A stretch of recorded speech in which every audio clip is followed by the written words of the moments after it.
বাড়ছে ভোটের পারদ, পিছিয়ে নেই কোনো রাজনৈতিক দলই। মুর্শিদাবাদ লোকসভা কেন্দ্রের তৃণমূল প্রার্থী আবু তাহেরের হয়ে প্রচারে নামলেন ডোমকলের পুরপিতা সৌমিক হোসেন। পায়ে পা মেলালেন তৃণমূল ছাত্র পরিষদের রাজ্য সভাপতি তৃণাঙ্কুর ভট্টাচার্য সহ তৃণমূল নেতৃত্ব। ছাত্র যুবদের মিছিলে লালবাগ চত্বর হয়ে উঠল সরগরম। বিরোধীদের এখন সবচেয়ে বড় চ্যালেঞ্জ হয়ে গেছে, সবকটা বুথে এজেন্টই পাবে না ওরা। তাদের বিরোধীদেরকে নিয়ে আমরা ভাবি না। আমরা চাইছি যে মুর্শিদাবাদ জেলার 3টে লোকসভা আছে, তারা যেন পশ্চিমবঙ্গের মধ্যে সবচেয়ে বেশি ভোটে জিতে। তার কারণ আমাদের নেত্রী মমতা বন্দ্যোপাধ্যায় এবং আমাদের নেতা অভিষেক বন্দ্যোপাধ্যায় সবসময় মুর্শিদাবাদ জেলার মানুষের পাশে থাকে। যে আমাদের মুখ্যমন্ত্রীকে বাংলার মাকে ভারতবর্ষের প্রধানমন্ত্রী করতে হবে, তার জন্য 42 করতে হবে এবং তার জন্য মুর্শিদাবাদ জেলাতেও 3টে জিতাতে হবে। শুধু জিতানো না, সিপিএম, কংগ্রেস, বিজেপির জামানত জব্দ করে জিতাতে হবে। তার জন্যই ছাত্র যুব, আজকে আমিনুল ভাই আছে, আজকে তৃণাঙ্কুর ভাই এসছে, আমাদের ছাত্র সভাপতি সে এসছে, এবং আমাদের সবারই একটাই উদ্দেশ্য যে এদেরকে জামানত জব্দ করতে হবে। আমরা বিপুল ভোটে জিতবো। আজকে এই মিছিল প্রমাণ করলো যে এত মানুষ আজকে বেরিয়ে পড়েছে, এবং আমি দেখছিলাম প্রত্যেকটি মানুষ মিছিল যখন বেরোচ্ছে তারা তাদের দোকান থেকে বেরিয়ে আসছে, তাদের বাড়ি থেকে বেরিয়ে আসছে, তাদের মধ্যে একটা স্বতঃস্ফূর্ততা লক্ষ্য করছে। আর লক্ষ্য করাটাই স্বাভাবিক, কারণ জেলা তৃণমূল কংগ্রেস বরাবরই তাদের পাশে দাঁড়িয়েছে। যে কোনো সময় মানুষ যখন চেয়েছে তৃণমূল কংগ্রেসকে পাশে পেয়েছে।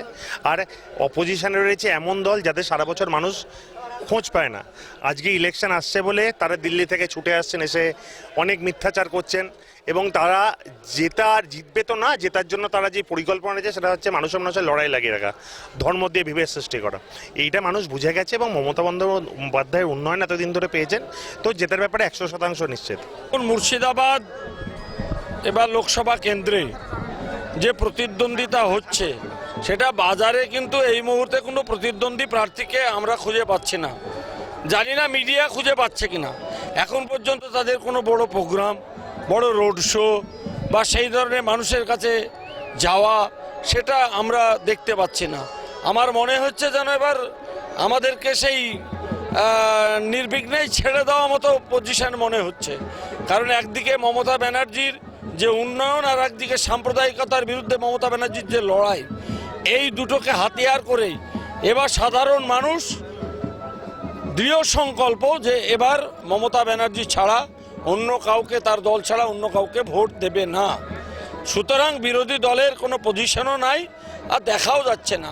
আর বদরুদ্দোজা খান যিনি এমপি ছিলেন, তিনি তো বিগত 5 বছরে মানুষের সঙ্গে সাক্ষাৎই করেননি, তার উন্নয়নের তহবিলে খরচও করেননি। সুতরাং মানুষের কাছে সিপিএমের সেই গ্রহণযোগ্যতা সামান্যতম নাই। আর আবহাওয়া অসুস্থ মানুষ চলতে পারে না, সুতরাং তার সম্পর্কেও মানুষের কোনো আশা বা আকাঙ্ক্ষা বা তার সম্পর্কে কোনো উৎসাহ মানুষের নেই।